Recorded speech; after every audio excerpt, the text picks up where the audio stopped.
ভারত সফরের জন্য বাংলাদেশের টেস্ট স্কোয়াড ঘোষণা করেছে বাংলাদেশ ক্রিকেট বোর্ড। দুর্দান্ত ছন্দ নিয়ে ভারত সফরে যাবে বাংলাদেশ দল। সর্বশেষ সফরে পাকিস্তানকে তাদের ঘরের মাটিতে 2-0 ব্যবধানে সিরিজ হারিয়েছে বাংলাদেশ। প্রথম টেস্টে 10 উইকেটে জয়ের পর দ্বিতীয় টেস্টে জিতেছিল 6 উইকেটে।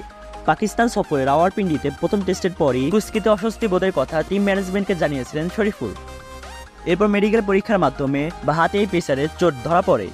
জাতীয় দলের ফিজিও বাইজিদুল ইসলাম তার চোট নিয়ে তখন বলেছিলেন, এসব চোটে সেরে উঠতে সাধারণত 10 দিন লাগে। সে পুনর্বাসন প্রক্রিয়া শুরু করেছে। সে হিসেবে সেপ্টেম্বরের প্রথম সপ্তাহেই সুস্থ হওয়ার কথা ছিল শরীফুলের, তবে তা আর হয়নি।